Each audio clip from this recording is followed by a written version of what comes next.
Well, welcome back to Starstruck with Mack. Uh, just want to say it's been a while since I've been on the air. A lot of stuff's been going on, a little bit of health issues as well.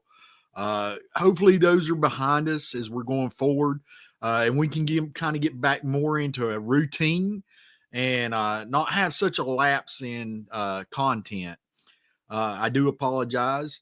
Uh, as I'm going over some stuff, I thought, we're going to be going into the next five of our countdown to the top 100 of my all time favorite Cowboys to ever don the star. Uh, the memories, the history behind them, uh, my thoughts. And I've asked several of you to share your top players in it as we're going through this process. Tell us how you became a fan.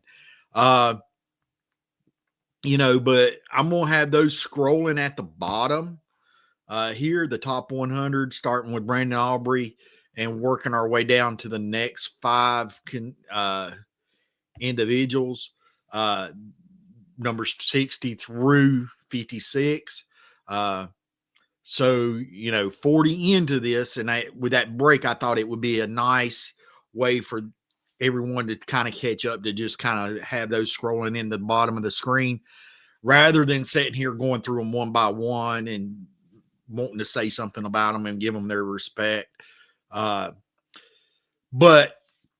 before I get started on today's five Cowboys, I do want to throw out a few things because we're gearing up. We're in the midst of the combine, and Dallas is there, and rumors are swirling. I do not believe that, even though there's been content provided, yes, Dallas is doing their due diligence, saying, hey, look, what would it take to move up from 12 to number one? Now, I would love to see them go up and get Abdul Carter or Henry, Travis Hunter. Travis Hunter.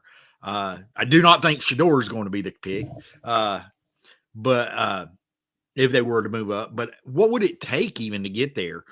Who knows? Some people have even floated, Parsons in the deal. I'm sorry. If you're trading Micah Parsons, you better have a whole 2 or 3 years drafts. I mean, we're talking what Carolina gave up to get their quarterback and then some. Because, they were going after a college quarterback who was an unknown. I mean, he was a unproven commodity, and he's still adjusting. Micah Parsons is a generational talent. You don't just give those away unless you're the New York Giants who let Saquon Barkley walk. I get running back is a devalued position, but he walked to a division rival that ends up going to the Super Bowl off of your 2,000-yard rusher and could have probably broke the record that has stood for years while you're sitting at home and getting a top 10 draft pick. Not a good scenario for success. The Dallas Cowboys probably aren't going to give up what it would take to get to number one, but you never know. You don't know what they're going to say until you ask the question. And so I applaud them. Stephen Jones, what is it? Strategically aggressive. What does that mean? Hopefully that, it will, as we're approaching free agency this year, strategically aggressive will mean more than it did with the All In last year, because All In ended up resulting in our linebacker and on a 1-year rental and Zeke Elliott. That was pretty much the outside class that we signed in free agency before the season started, before training camp and stuff. And a lot of people were down on the Zeke Elliott signing. I just think that we really didn't utilize Zeke as well as we should have. Because it would be short yardage and we'd be handing it off to Hunter Lipke, or we'd be throwing the ball, or we'd be doing whatever. Short yardage was why we brought Zeke back. And we should have kept him fresh. We should have let him be the change of pace for Rico Dowdle per se. Now, granted, there's a lot about their current game that coincides and reflects it, just almost resembles each other. But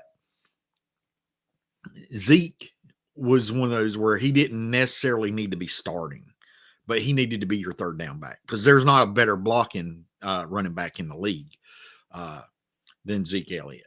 And he could have provided that protection for your quarterback. Plus, in short yardage, he could have 3rd and 1, 4th and 1. Zeke's 9.9 times out of 10, Zeke is obtaining that first down.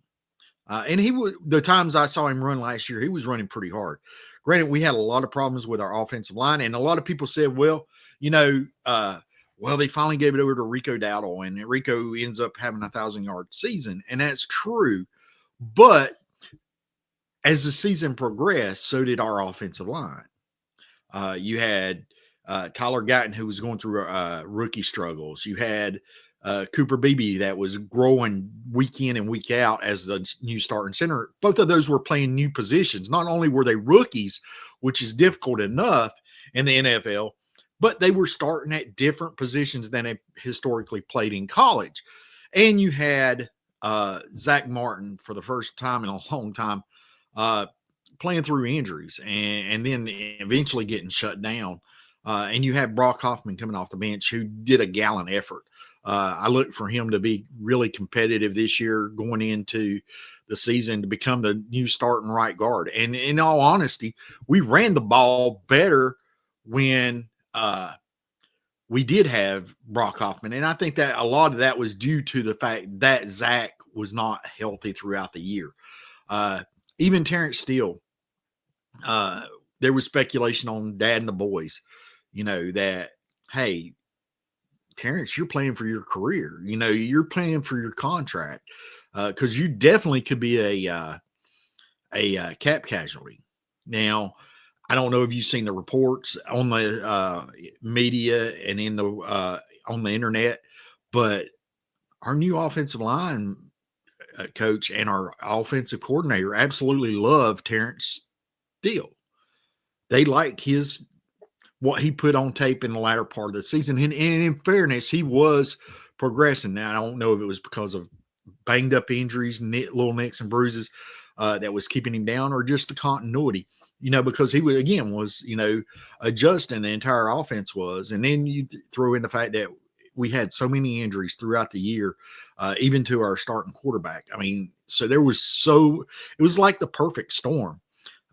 So they obviously see something in Terrence Steele that they can cultivate. And in fairness, the offensive coordinator, look where he was. Look where Arizona. Can you name 2 offensive linemen from Arizona from the Cardinals? I mean, I can name one, and the only reason I can name him is simply put, he is a free agent, and he is one that has endorsed our offensive coordinator. And he is also one that is everybody kind of throws out there as a potential signee during the free agency period to become the new right guard and compete with Brock Hoffman for that spot. And that's Will Hernandez. And Dallas liked him when he was coming out of college, and he has bounced around from New York to now playing in Arizona for the last couple of years. Will Hernandez is one. He's got a mean streak to him. He's one that, when he was in New York, I hated him. But he is one that could probably break the top 100, if Dallas was to sign him. So, I mean, because he just plays with nastiness, and I like that. And, that seems to be the mentality with this new coaching staff. I want to thank Mike McCarthy for everything he did to try to build the culture. The recent report card came out, and coaching got an A. It seems so the players really did like Mike McCarthy and the culture that he was trying to establish in there on the team. Last year, again, was a perfect storm because really it seemed like the front office, even though they made the comment all in, and yeah, we did get CD Lamb and Dak taken care of and signed long term. And we're looking at doing that this offseason with Micah Parsons and maybe Odigizua, who they seem to be putting a priority on, as well as trying to prioritize getting Jordan Lewis and maybe even Rico Dowdle signed for an extension. But outside that, they really didn't do anything. And so it's one of those things where, you kind of tied Mike's hand behind his back and you didn't set him up for success. With a new coaching staff and Schottenheimer, hopefully they will take a different approach and they will actually try to go out, and they're not going to sign top of the food chain free agents. It's really not their style. It's not been their style in 13 years. And there again, I don't want to see that. Typically, better what you have in-house. Now, again, like I told everybody last year, if I was going to sign a free agent, running back, it wouldn't have been Henry. And that's no offense to King Henry. It was just I would have took Saquon Barkley because Barkley's younger. Barkley's also coming from the Giants, and he doesn't go to Philly. And I don't care what anybody says, like it or not. I do not believe that Philadelphia wins that Super Bowl this past season without Saquon Barkley. Period.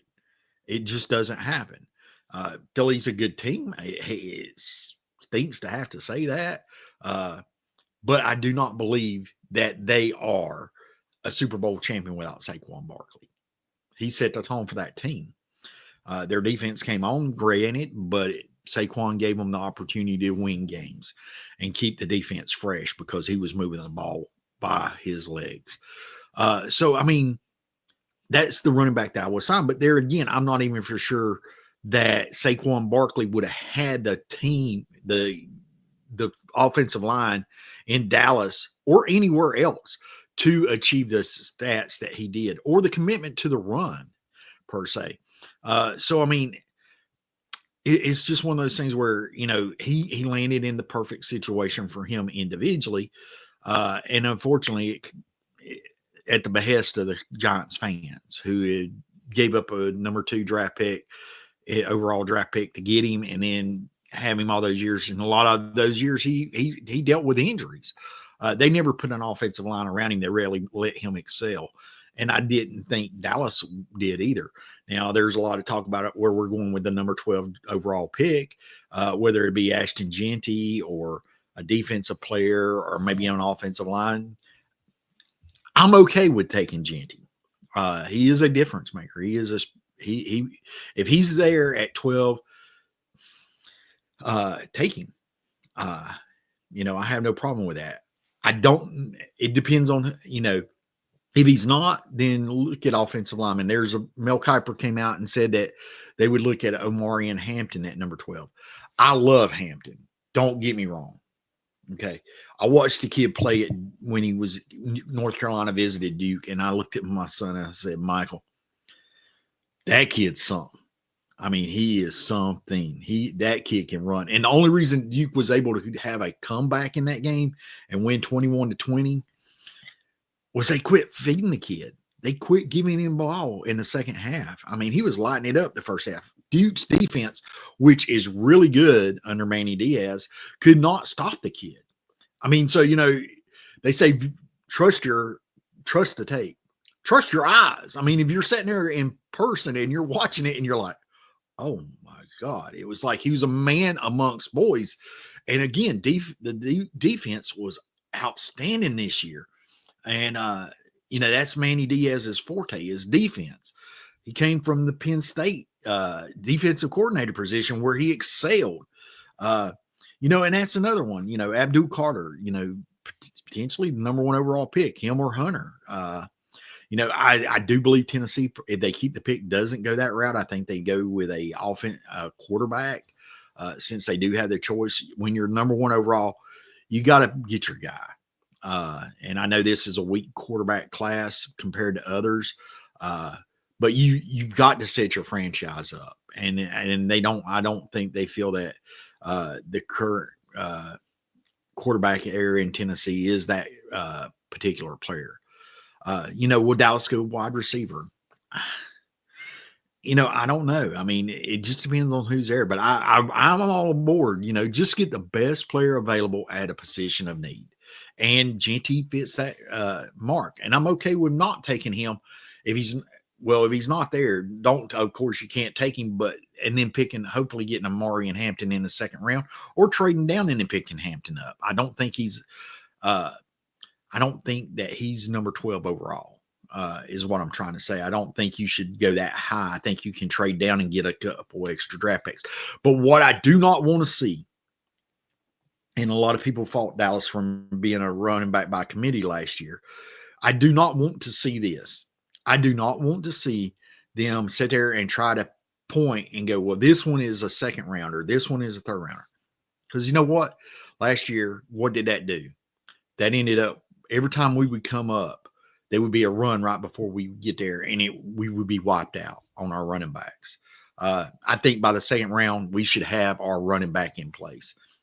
I'm okay with Scatterboo, whatever his name is, out of Arizona State. I'm okay with the kid Henderson from Ohio State. Either one of those. Now, granted, you can get Scatterboo maybe as a third, fourth, or fifth rounder at the latest. I don't know that he lasts us to the fifth. We may have to trade back up into the fourth since we used our pick there for Jonathan Mingo. As far as wide receiver, you could probably pick up a good vet, re-sign Brandon Cooks or something, and go with what you got. I don't think you absolutely have to go out and get somebody at the first round draft pick. But we'll just see. I know I'm hitting you with a lot of stuff and my mind's going and stuff, but I hope you've had time to kind of catch up on the picks as Deron Bland finished out at number 61 from 100 to 61. Because we're going to take a quick commercial break here at Fans First Sports Network, and if you're watching online, Boom Broadcasting, and we're going to let our sponsors get their pay the bills. Okay, so we're going to be right back here in 1 second. Welcome back to Starstruck with Mack here at Fans First Sports Network and Boom Broadcasting for our audience. And as I promised, we're going to pick back up with number 60 in our countdown. And that person is none other than linebacker Chuck Howley. And linebacker happens to be a need this year. Abdul Carter, he's a defensive end. The kid out of Alabama, they're high on. A lot of NFL insiders are talking about Howley. Just depending on how they go with this at first round, I don't know that if linebacker isn't addressed in the first round, it probably won't be addressed until the fifth. But we've got Leafau. We've got Leafau. We've also got the kid Overshown, hopefully coming back from injury. We got Damone Clark, who may have a resurgence under our new defensive coordinator, Matt Eberflus.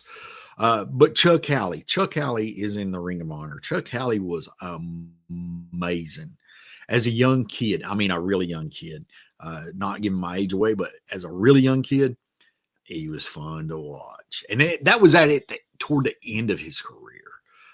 But he helped build that defense to take it to heights where, it was during the 70s. 80s weren't that great, but the 70s were. It was 70s and 90s.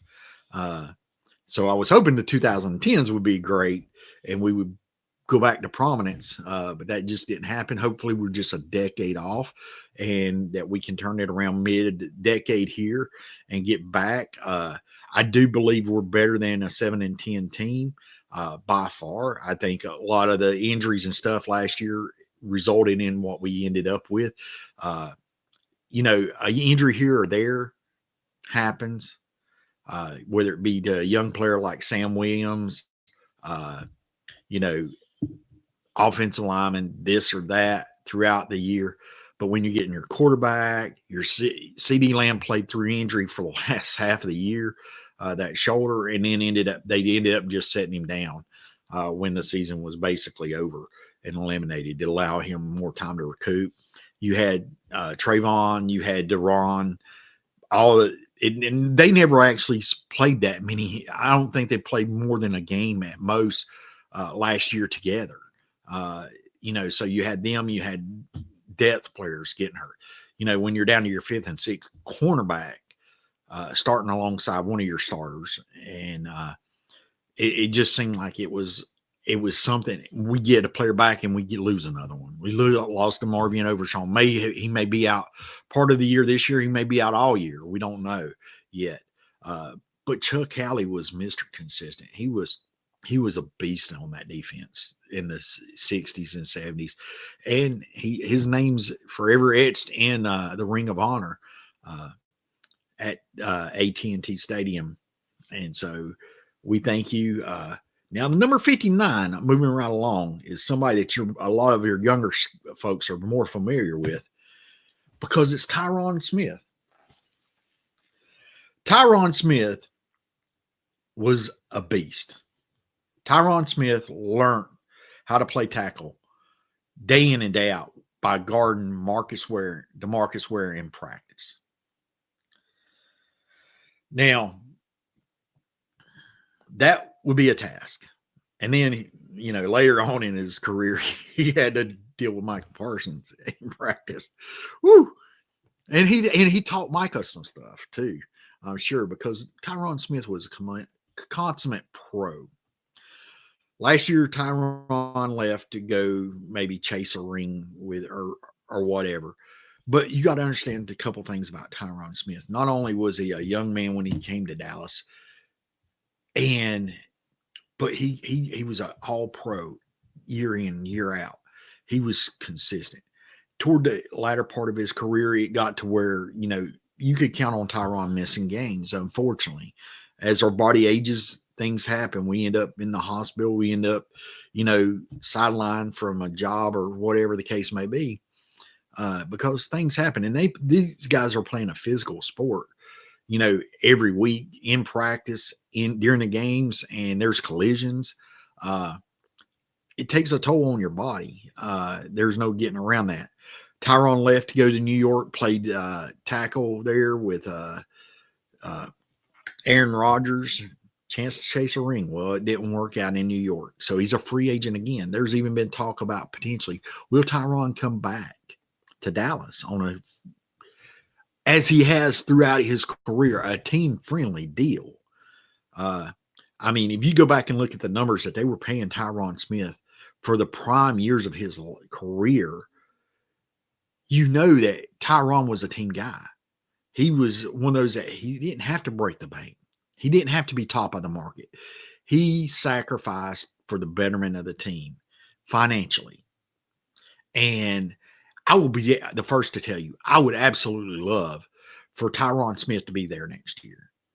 Now, whether that's as a starter or as a mentor, as a swing tackle, to teach as depth, to teach Tyler Gatton saying, hey, look, here's how you do this. We've got a great Clayton Adams is going to be he was offensive line coach at Arizona, and they were a top running team last year, have been for a few years, with absolutely the talent. Again, I can only name Will Hernandez as one of their starting linemen. So there wasn't a lot of well-known household names starting for the Arizona Cardinals. And he was producing it with even a lesser running back. Not your marquee names, at those positions. And then you turn around and you get Connor Riley from Kansas State. And Connor is one of the most highly thought about offensive line coaches in college football. So, you get those two working with Tyler Guyton, and then you get the proverbial knowledge of Tyron Smith in his ear. I could see him making a significant jump at that point, whether it's as right tackle or a left tackle. Uh, Dallas seems adamant that he will remain left tackle because, again, Clayton Adams is high on him, and Connor Riley are both really high on Tyron or Steele, Terrence Steele. So it's going to be interesting to see how all this shakes out. They want to get their best 5 guys out there, blocking for Dak and blocking for whoever's running the ball, to allow our receivers to get downfield. And we're going to need it as Dak's getting over his hamstring issues and stuff. We're going to need that solid front, and hopefully it will just continue to build. It was starting to gel at the end of the year. And if anybody's watched football for any long period of time, you know that in order for an offensive line, they're the one unit on the field that has to work together, has to have consistency throughout. That way they can gel. That way they can become one, because they're picking up blitzes. They're picking up stunts. They've got to know what, in their mind, what the person beside them is going to be doing. And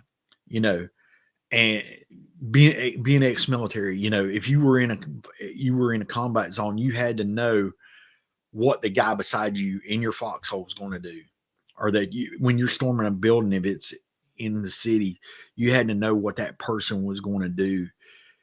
And because if you didn't and you couldn't predict what that person was going to do, it often resulted in somebody dying.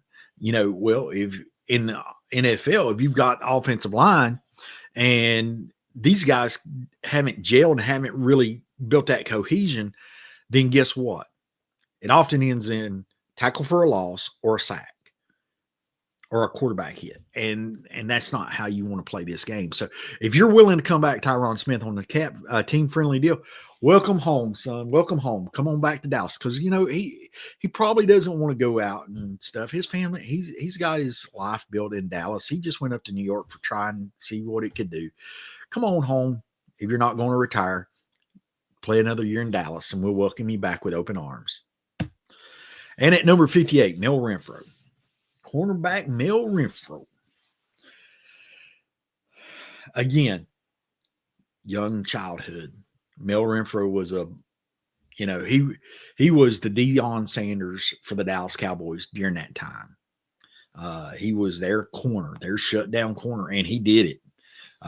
Again, another Ring of Honor person. And as you can tell, so far from 60 to 58 has been Ring of Honor or will be Ring of Honor, because Tyron Smith will be Ring of Honor at some point in his post-career, whenever that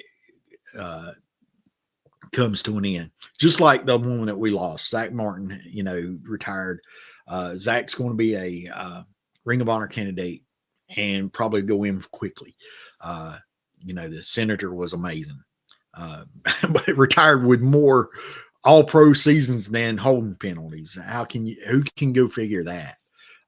Just talks about the dominance of these two individuals and the consistency that they provided for our offensive line through these past few years with Romo and Dak Prescott and Zeke Elliott and DeMarco Murray. And, so it's one of those things where even though we've struggled to get far in the postseason, we've seen individual efforts that's just amazing. Jason Witten. I mean, there's so many that litter that heritage of being a Dallas Cowboy, and nobody represents it better than Mel Renfro. I mean, he was a shutdown corner he was before his time, really. Now I'm going to move right along because Michael told me that he doesn't want me to run forever, even though this is my first show back in forever. And I'm going to go to one of the most entertaining individuals outside of Deion Sanders and T.O. that have ever donned a Dallas Cowboy uniform. And that number 57 is my friend Butch Johnson, wide receiver Butch Johnson. Bang, bang, baby. Bang, bang. Yeah, one of my favorite memories as a kid was watching Butch Johnson make that amazing catch for a touchdown in the Super Bowl against Denver Broncos and come up with guns a-blazing from the hip, baby. You know, that was his routine. And he was amazing. Now, think about this, folks. Now, I said I don't know that I want Dallas to necessarily draft a number one overall or first round draft pick for a receiver. And really, this receiver class has a little bit less. It's kind of like the quarterbacks. It has a little bit less to be desired, unless that receiver happens to be Travis Hunter, and then go ahead, because we'll play him a cornerback or a receiver. But when Butch Johnson was playing, you had Tony Hill, number 80. You had the original 88, baby, Drew Pearson, one of my all-time favorites. The one that when I was Roger Staubach in my backyard, 88 never dropped a ball, baby. And Butch Johnson. Now, that was three really, really talented receivers. Those were glory days. We were winning Super Bowls, competing in Super Bowls. Should have won more. You know, a couple drops. Sorry, Jackie. But we probably beat the Steelers. Then you had, in the 90s, you had Michael Irvin and Alvin Harper. And then I think Kelvin Martin. You know, so Kelvin probably not as much as like Butch Johnson, but you had two dynamic receivers and a very complimentary third. Right now we got CD Lamb. Yeah, we got CD Lamb. So, I mean, you know, we do need to fill that room up. I think we got some young talent that will step up. I would love to see them exploit more with Kevontae Turpin at the wide receiver position. And they were starting to do that a little bit last year. I hope that this new coaching staff can actually use him more in the offense as well as the special teams. And don't worry, I know they keep talking about he's a free agent. He's a free agent. Well, guess what? He ain't going nowhere. He's a restricted free agent. And we will sign him. We're not giving up that weapon. I have no doubt that Dallas will retain Kevontae Turpin, their all-pro returner. And hopefully start to build him and incorporate him more into the offensive flow of the game, because he is electrifying. And the kids, his offensive game has improved if you've watched him over the years.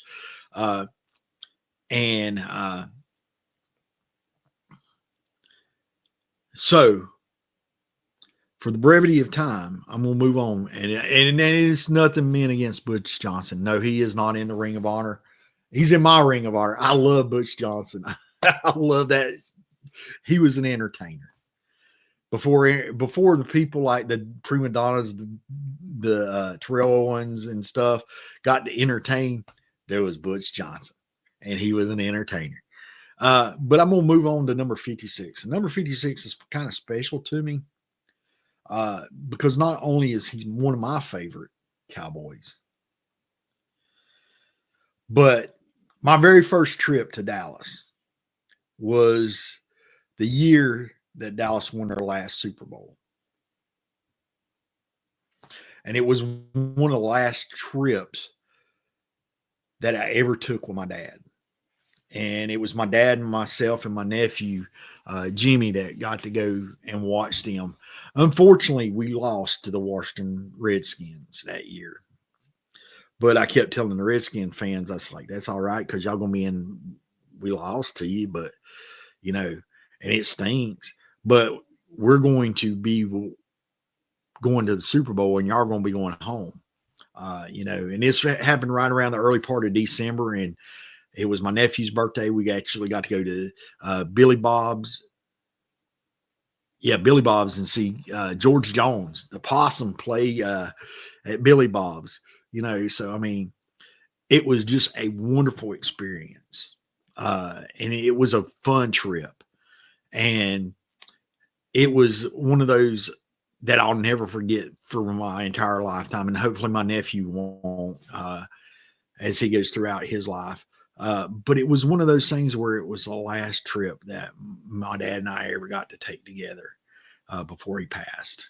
And, you know, we had done several trips throughout my lifetime. My dad was a truck driver, and I'd go on the road with him during the summer sometimes, and he'd take me places, up and down the East Coast, West Coast.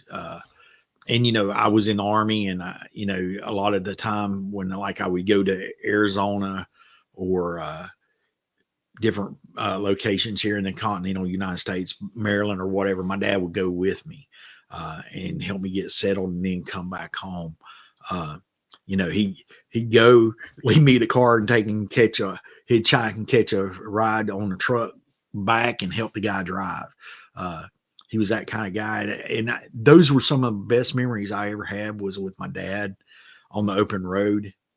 And, and to have that experience to go to a Dallas game, my very first Dallas game with my dad, was amazing. But the fact that it was our last trip together, was, it was just heart. I mean, it was a heartfelt, great memory.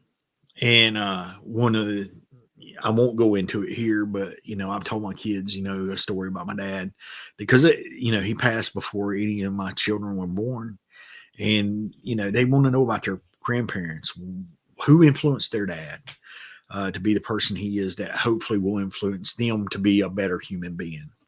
And so one of the stories I told them was about that trip it was right at Christmas, and stuff and different stuff and things that my dad did. And so it just to know that this guy next number 56 is not only one of my favorite, but probably my dad's favorite. It was definitely one of his. If not, it was probably within his top three. Dallas Cowboys. And my dad's the one that got me liking the Dallas Cowboys. So, I mean, it even has a more special meaning. But you're all time, and I know that we got a kid on the team right now that every year he comes up and they re-sign him and they re-sign him. Who's going to replace him? And they may replace him this year. But this is one person that they can never replace on special teams. Number 40, Bill Bates. He's not in the Ring of Honor. They just had a celebration for him this last year at one of the games. Number 40 left it all on the field. Every game, every play. He was never a defensive starter. Look, he played 14 years. He was the one that started the Pro Bowl special teams player for the NFL. Bill Bates was the epitome of a special teams player, was a team player. Bill Bates, it did not matter. Again, he just like Goodwin, he wasn't going to be he could play safety, but he wasn't going to be your starting safety on the team. Of course, he wouldn't beat out Darren Woodson for that role. And we had other cohorts that run with Darren. He could fill in a pinch, but he wasn't going to be your starting safety. He wasn't going to be your go-to guy. But there wasn't one player on that field that could outdo him on special teams. There wasn't one player, and you could bank on it, that was going to outdo him in effort and heart. Bill Bates was that person. So not only was he one of my dad's favorites, not only was he number 56 on my top 100 list, but he was just that guy. He was the guy that was going to make the play. He was going to run down there and he was going to give it all.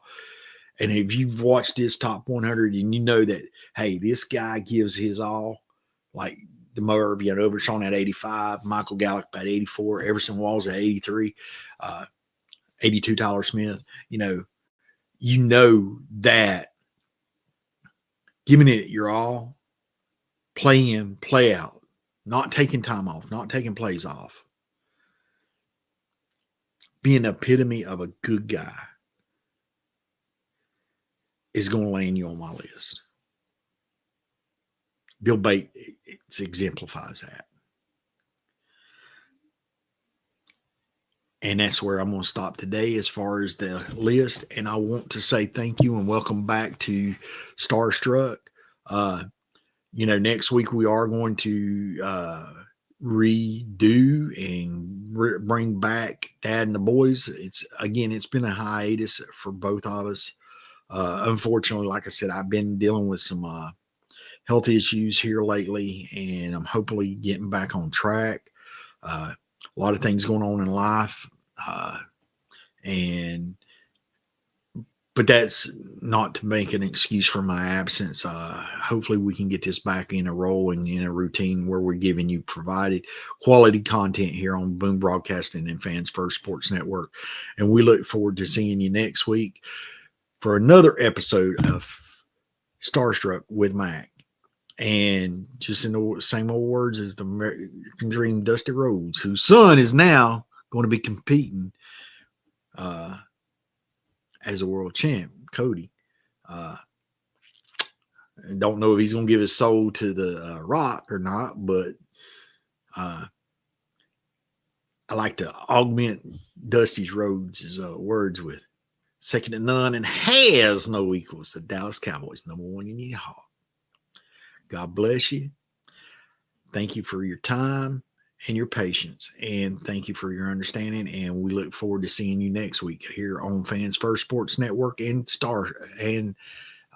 Boom Broadcasting with Starstruck.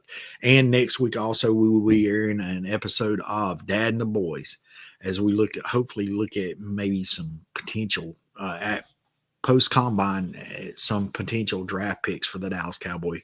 Maybe we'll even do a little mock for each other. I'm going to try to get him to do that with me and see which one y'all like the best. All right, so y'all have a blessed day, and I look forward to seeing y'all next week here on Fans First Sports Network and Boom Broadcasting for another episode of Starstruck with Mack.